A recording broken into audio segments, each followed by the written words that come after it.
Сәлеметсіздер ме достар, менің арнама қош келдіңіздер. Бүгінгі тақырыбымыз предлоги орыс тіліндегі, оның мағыналары және басқа сөздерден айырмашылығын айтатын боламыз. Егер тақырып қызықты болса, менің арнамдан ауыспаңыздар. Здравствуйте, мои подписчики! Сегодня пройдем предлоги. Узнаем значение предлогов и отличия предлогов. Если тема интересна, не переключайтесь. Если вы не подписаны, подписывайтесь на мой канал.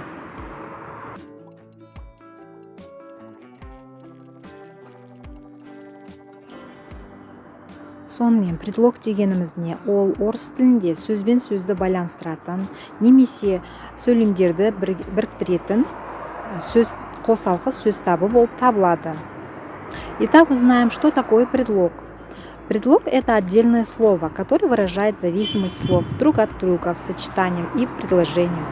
Чтобы понять, что такое предлог в русском языке, определим, для чего он употребляется в речи. Например, обратиться с просьбой, положить в рюкзак, ехать на лошади, переступить через порог. Между словами, обозначающими действие или предмет, находятся короткие слова, состоящие из одной, двух и более букв. Это предлоги. Предлоги – это самостоятельные слова, которые пишутся раздельно от слов, находящихся рядом с ними. Особенностью предлогов является то, что они не изменяются. Они не являются членами предложения, а лишь входят в состав членов предложения, к которым относятся. Сонымен предлог дегеніміз сөз тіркестер немесе сөйлемдерді біріктіретін сөздер дедік. Оны мына мысалдан көрсек болады. Мысалы, дом с колоннами десек, бұл жерде с предлог болып табылады. Ал егер оны зат есімдері жеке-жеке айтатын болсақ, оның ешқандай байланысы болмайды. Предлоги соединяют слова в сочетании или предложении. Они выражают зависимость одних слов от других. Сравним.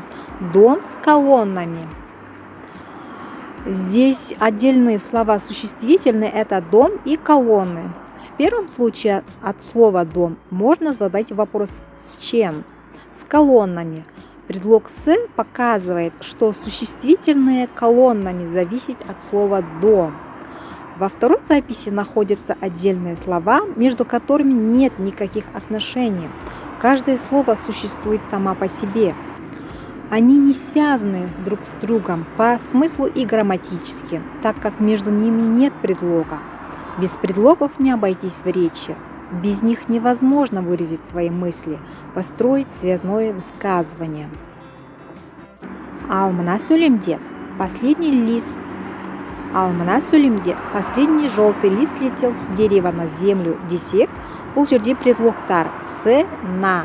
Егер бұл предлогтарды алып тастайтын болсақ, сөздер байланысын жоғалтатын болады, және бұл сөздер ешқандай байланыссыз шашыраңқы ойды білдірмейді. Сондықтан предлог дегеніміз бұл сөздерді немесе сөйлемдерді біріктіретін сөздер болып табылады. Убедимся в этом, рассмотрев предложение. Последний желтый лист слетел с дерева на землю. Слетел с чего? С дерева. Слетел на что? На землю. Предлоги помогают оформить предложение в связное высказывание, наполненные определенным смыслом. Уберем предлоги и получим набор слов. Последний желтый лист слетел дерево в землю. Без предлогов предложение рассыпалось, как домик из песка. Стало трудно понять, о чем идет разговор. Таким образом, дадим определение, что такое предлог. Предлог – это слово, которое служит для связи слов в словосочетании и предложений. Ал енді предлогтарды құрамына қарай, шығу тегіне қарай, мағынасына қарай түрлерін ажырататын боламыз. Теперь определим виды предлогов. По составу предлоги бывают составными, простыми и сложными. Простые предлоги состоят из одного слова, например, к, около, под, благодаря. Составные из нескольких слов, например, в течение, в связи с, несмотря на, начиная с. Сложные из двух предлогов, которые пишутся через дефис, например, из-за, из-под.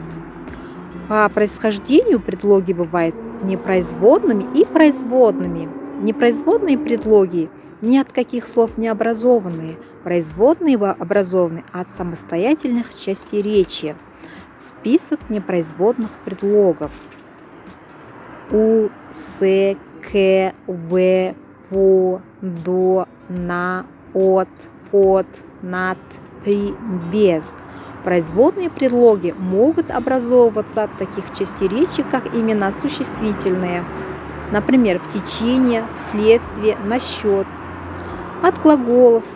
Например, несмотря на, благодаря, начиная. От наречия, например, вокруг, вдоль, напротив.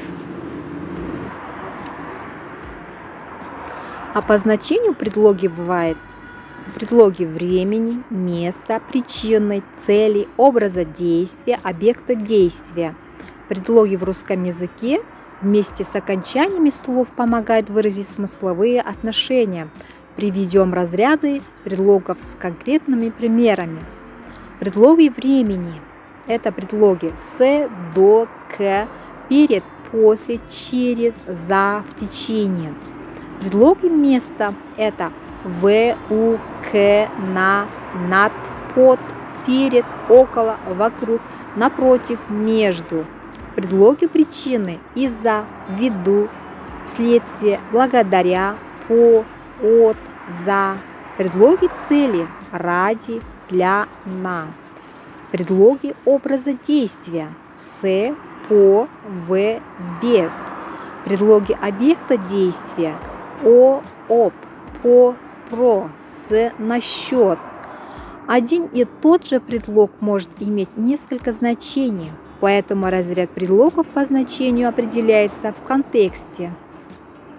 Предлогтарға біз басқа сөз таптары сияқты сұрақ қоя алмаймыз. Дегенмен олардың да өз мағынасы болады. Предлоги не обозначают предмет, как именно существительные. Например, кто мальчик, что город, или действие, как глаголы. Например, что сделать, рассмеяться, что делать, писать. Тем не менее, каждый предлог обладает определенным значением. Предлоги в, на, под, над, за, у, перед указывают, где нужно находиться. Например, растет в лесу, сидит на ветке, роет под землей, летит над домом, стоим за домом, отвечать у доски, остановиться перед дверью. Предлоги в, из, до, от, к, через обозначают, куда следует двигаться, зайти в дом, выйти из класса, нести до двери, бежать к реке, перейти через мостик. А предлоги до, перед, после, в имеют временное значение. Работать до вечера. В 2 минутах ходу отсюда. Договориться после встречи. Собраться перед походом.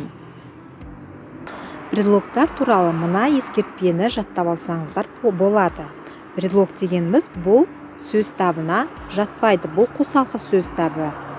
Және олар сөзден бөлек жазылады. Предлогтар сөзді немесе сөйлемді біріктіреді. Предлогтар өзгермейді. Оларға сұрақ қойылмайды. Және предлогтар глагол етістіктің алдында жазылмайды. Және предлог пен сөздің ортасында сөз немесе сұрақ қоюға болады. Итак, вы можете взять эту памятку на заметку. Предлог – это служебная часть речи. Предлоги со словами пишутся раздельно. Предлоги служат для связи слов с предложением. Предлоги не изменяются, к ним нельзя поставить вопрос. Перед предлогами предлоги не употребляются. Перед глаголами предлоги не употребляются. Между предлогами слова можно вставить другое слово или вопрос. Кейде предлогтарды приставкамен шатастыруымыз мүмкін. Оны қалай ажыратамыз? Негізінде предлогтар приставка сияқты бірге жазылмайды. Және предлогтарға предлог пен сөздің ортасында сөз қоюға бола ма, немесе оған сұрақ қоюға бола ма, сол арқылы тексерсек болады. Итак, рассмотрим отличие предлогов от приставок. Многие предлоги очень похожи на соответствующие приставки. Дотронуться до стены, бежать в воду, сбросить с крыши. В этих парах слов приставки существуют в составе глаголов, придавая им разные значения. Например, понаблюдаем: бежать, прибежать, перебежать, отбежать, убежать, забежать. Запомним, глаголы не имеют предлогов.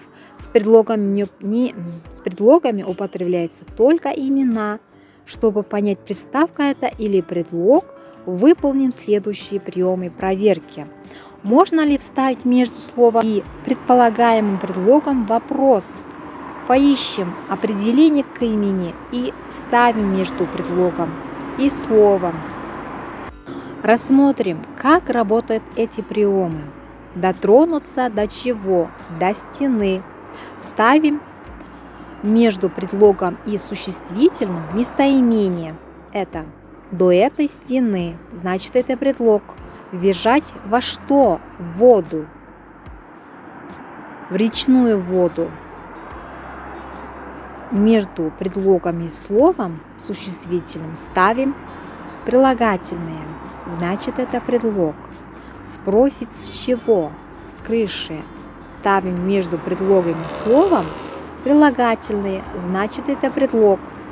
В качестве определения между предлогом и словом можно вставить прилагательные или местоимение. Значит, если можно вставить слово, называющее признак или вопрос, это предлог. Он пишется раздельно со словом. Между приставкой и корнем невозможно вставить слово. Приставка пишется слитно со словом. Приставку в слове можно поменять, а предлог нет. Мына таблицадан приставкамен предлогтардың түрлерін көрсеңіздер болады. Олар өте ұқсас. Бірақ та айырмашылығы: приставкалар етістікпен бірге жазылады, ал предлогтар зат есімнің алдында бөлек жазылады. Итак, можете посмотреть на эту таблицу приставок и предлогов. Они очень похожи, но есть отличия. Приставка пишется слитно с глаголом, а предлог пишется перед существительным отдельно. Енді сергіту сәтін ұйымдастырайық. Видеоны тоқтатып, осы үзіндіні оқып, ішінен предлогтарды тауып көріңіздер. Теперь сделаем разминку. Прочитайте этот отрывок и найдите предлоги предложения. Мына суретте предлогтар берілген, және мына тақпақты оқитын болсаңыздар, олардың аз және қандай маңыздылығы бар екені жазылған. Рассмотрим на этот рисунок. Здесь написаны все предлоги. И здесь есть стишок. Почитайте. Посмотрите под предлоги. Так малы, но так важны. Вы, ребята, постепенно все запомнить их должны. Ал мына тізімде предлогтар қай падежде қолданылатыны мысалмен көрсетілген. Видеоны тоқтатып оқып алыңыздар. Остановите видео и посмотрите на этот список. Здесь даны предлоги, с каким падежом они употребляются, с примерами. Можете почитать.